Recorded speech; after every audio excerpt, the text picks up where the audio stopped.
I am so proud to finally announce the 719 boot from Jim Green.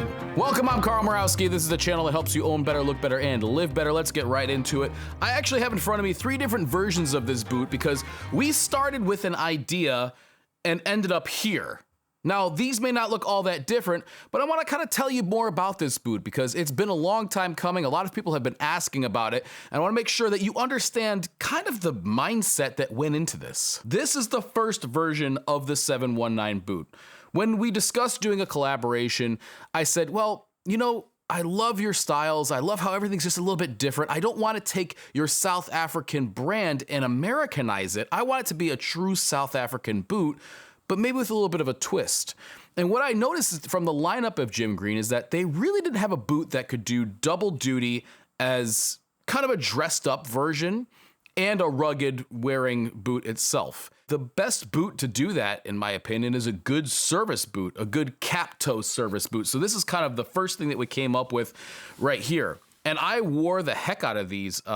As you can tell, the patina on them is really beautiful. They wore beautifully.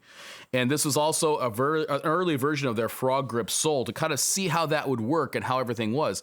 And I wore these for several months. They were excellent. And you can see here that a couple things are different. Number one, I wanted to do eyelets all the way up because personally, I don't really care for speed hooks all that much. But then I realized that just because I don't like it, aesthetically, it actually is easier to use. So on the final version, it does have speed hooks. The second attempt was this one right here. So you can see this guy added a couple of speed hooks. But the thing that was different about this one as compared to the final version was the leather. And if you watch that interview with Gareth, he talks about how the leather just wasn't up to his standards. I gotta tell you, I was perfectly happy with it. I saw these and I said, yeah, they look great. Let's go with it. But he didn't quite like it. And I gotta give him credit for sticking to his guns. He's like, nah, I gotta get back with the tannery and I have to have them do things the way that I want them. So this is as good as a boot that we can manufacture. So we've worked closely with our tannery to produce this veg retan, which is a combination of a wet blue and a veg tan leather. So what actually happens here is that the leather is tanned and then it is pressed down. So you get the shine on it from a hot plate that comes down and it brings the gloss up. So there's oil and waxes in this leather, and the veg tan, obviously leather, any leather with veg in it's going to be quite firm to start. But once you start breaking it down, it just really gets super comfortable. I'm sure we'll see it on the pair that you've got. Mm-hmm.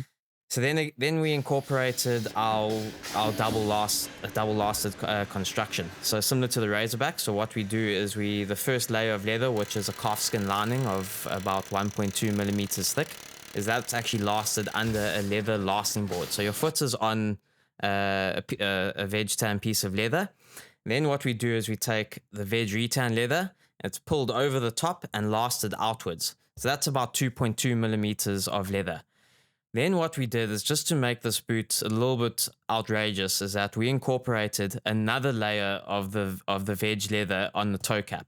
So you've got close on 6 to 7 millimeters of leather around your toe. So when you push down, this almost feels like there's a steel toe cap in here. Yeah. So I don't know any other brand that's doing, you could call it a triple layer of leather toe cap. But being double lasted, this one makes it fairly water resistant. It doesn't mean water can't get in, but you know, if you keep them polished and whatnot, walking through a puddle, I've submerged my boots for a good number of seconds, minutes, and it keeps the water out. Now, the 719 utilizes a 360-degree stitch-down construction. It has a full leather midsole. The outsole is their new frog grip, and we'll get into that in a little bit.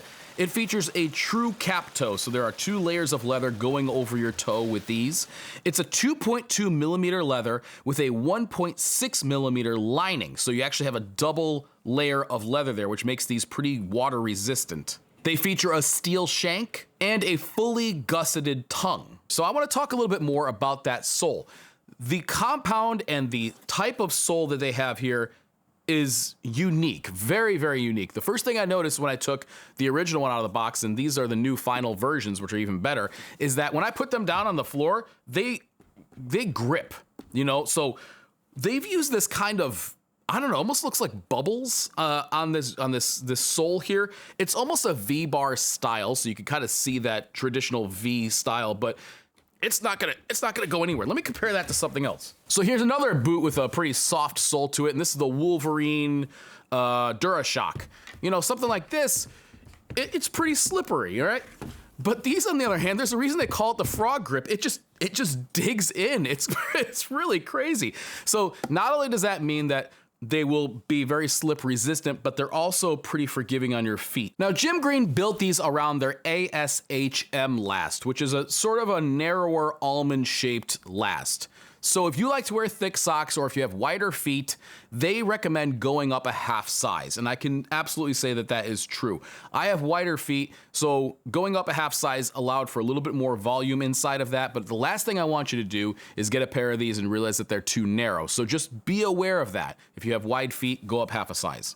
Now, one thing that may surprise you about these is they actually do use a thermoplastic toe and heel stiffener. So I asked Gareth about this, and he was able to explain it way better than I ever could. We have looked at doing leather heel counters, but there's just, unfortunately, no one in South Africa supplies that. Got it. So it's just something that we need to personally work on and develop.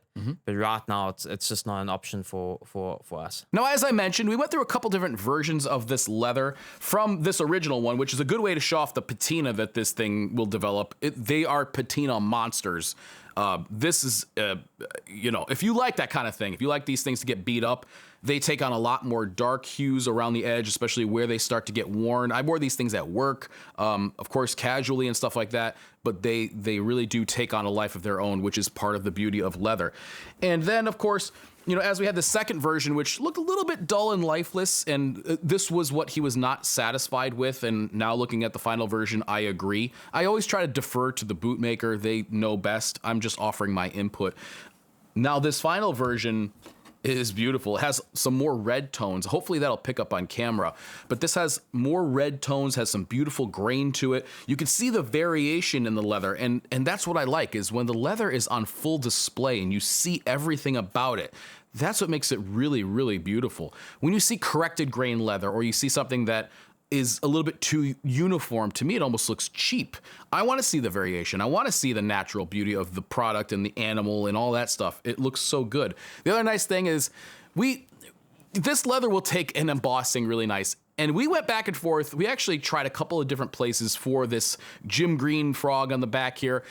And you know, I wanted to include it because I love the fact that that was on the first one. This little Jim Green frog, and he has a name, appeared on my first pair of Razorbacks, and I thought it was just the coolest thing. And it's one of those quirky Jim Green things that I love. So we went back and forth. Should we put it on or not? The original version didn't have it. So this was going to be the original version. It was going to be completely plain. But then, you know, we decided that the Jim Green story is one worth telling, and I love the fact that they do things a little bit different. I can find a plain-toed or plain-heeled boot anywhere. You can't find one with this just everywhere. So I love the fact that they do this. It makes them Jim Green, you know? And that's what I love about the brand. I really feel that Jim Green, Gareth, everybody in the factory over there has done a really phenomenal job.